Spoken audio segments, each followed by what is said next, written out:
Cuando no se tiene temor de Dios, pues entonces está constantemente bajo la influencia del príncipe de este mundo o del padre de la mentira, y me refiero a no otro que a Satanás.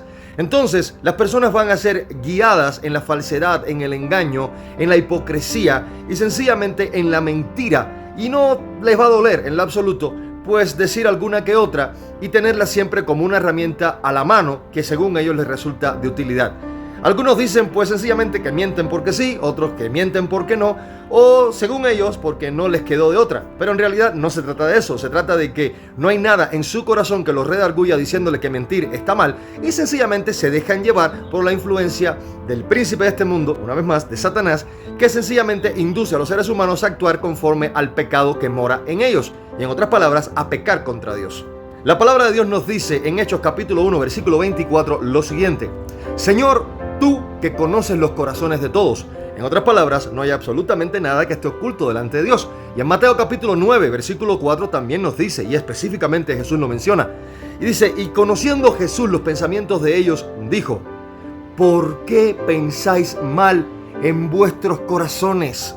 Ahora bien, quiero referirme a una frase que ya he mencionado anteriormente, y es la siguiente: Dios nos ha dado la capacidad de hablar, pero el pecado en el ser humano caído le ha permitido desarrollar la habilidad de enmascarar sus pensamientos y por consiguiente de ocultar sus verdaderas intenciones, dando lugar al engaño, a la falsedad, a la hipocresía y finalmente en sentido general a la mentira. Cuando no se tiene conceptualmente claro lo que es la verdad y lo que es la mentira, entonces vamos a evadir la verdad y vamos incluso indirectamente e inconscientemente a incurrir en la mentira, la cual es contrario al carácter santo de Dios. Y en otras palabras, aquellas personas que aman mentir y que están en camino de muerte, porque así lo menciona la palabra de Dios, pues sencillamente están contrario al Dios que es verdad y que es vida. Pero lo cierto es que al hombre en su estado natural sencillamente le resulta inconcebible vivir en sociedad y no mentir. Ahora escuche esto. Por un lado tenemos la mentira de un criminal, la persona que hace algo muy malo, que es totalmente abierto, claro, que no hay dudas de ello, que incluso se tienen pruebas, pero esta persona insiste ahí conscientemente en ocultar, cuando en realidad se tienen pruebas más que suficientes para incriminarlo. Por otro lado también está la mentira diplomática. Es ese arte de intentar ocultar lo malo, las peores faltas, con las mentiras, pero de la manera más educada posible.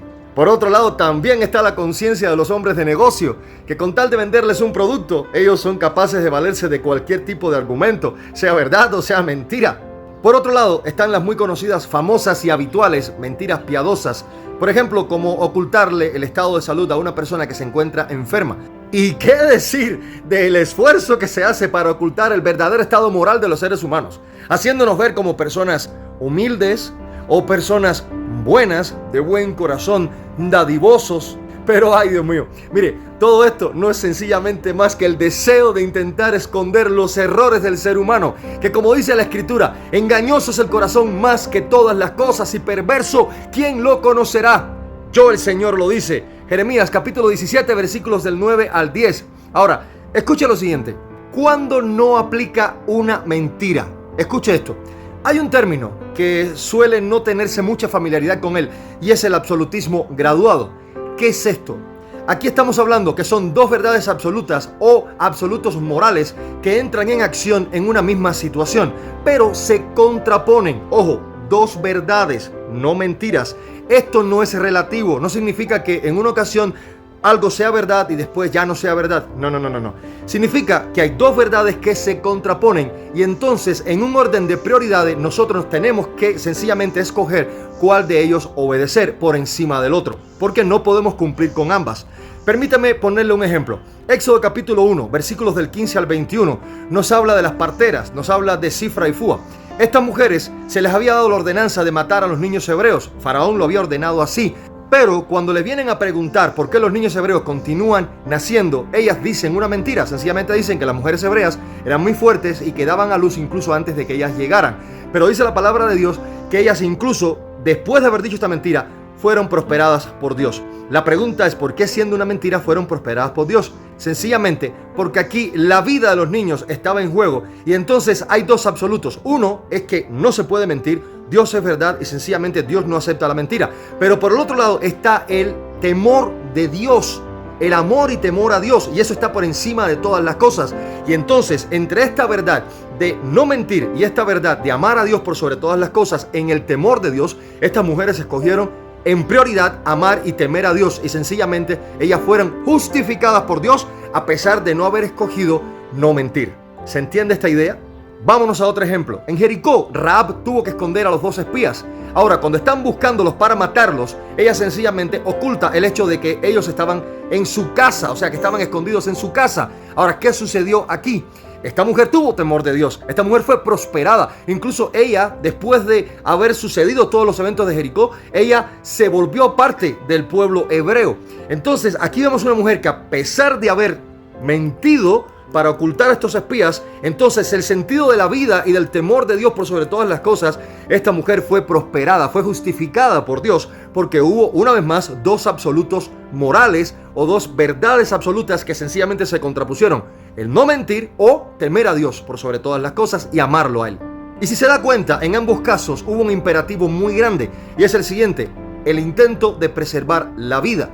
Pero también hubo un punto de ruptura, entonces eso es lo que le quiero explicar ahora. Imagine que usted vive en un país en el cual se está llevando una persecución de cristianos muy grande y usted ya recibió a Jesús como su Señor y Salvador. Un día usted sale a alguna reunión con los hermanos que se está efectuando en algún lugar a escondidas, pero en el camino las autoridades lo detienen, lo revisan, encuentran que usted tiene una Biblia y entonces le preguntan: ¿usted va acaso a alguna reunión oculta de cristianos? La respuesta sería no. Ahora, espérame tantito, ¿por qué no? Por lo siguiente: esta persona que le quiere hacer daño a mis hermanos, sencillamente ella está perdiendo el derecho a conocer la verdad. ¿Por qué? Porque su intención es dañar a otra persona. Pero, aquí les va. Si me preguntan, ¿tú eres cristiano? La respuesta es sí. Y le voy a decir por qué. Porque el primer mandamiento está en amar a Dios por sobre todas las cosas. Recuerda, amarás al Señor tu Dios con toda tu mente, con toda tu alma, con todas tus fuerzas. Y ese mandamiento está por encima incluso de la propia vida. Y el propio Jesucristo dijo: quien me niegue delante de los hombres, yo lo negaré delante del Padre. Y recordemos a la iglesia primitiva y aquellos momentos terribles que se vivieron allí en los circos romanos, cuando se llevaban a nuestros hermanos y que eran devorados por las fieras. Ellos no negaron a Jesucristo jamás. Pregúntese por qué. Porque el amor a Dios, el amarlo con todo su corazón, con toda su alma, con todas sus fuerzas, está incluso por encima de la propia vida. ¿Cómo lo ve? Y aquí sencillamente, en todas estas situaciones, encontramos la justificación de Dios cuando los absolutos morales se confrontan uno al otro. Pero cuando se trata de reconocer a Cristo como nuestro Señor y Salvador en cualquier lugar y en cualquier momento, ello está por encima de todas las cosas: el amor a Dios y el temor de Dios. ¿Cómo lo ve? Ahora, Dios lee nuestros pensamientos como si estuviesen realmente escritos en un libro abierto. Lo que escondemos a los demás y tratamos de esconder a nosotros mismos, no se lo podemos ocultar a Dios. Eso es necesario que lo entendamos. La omnisciencia de Dios se manifiesta constantemente y tiene previo conocimiento de todas las cosas.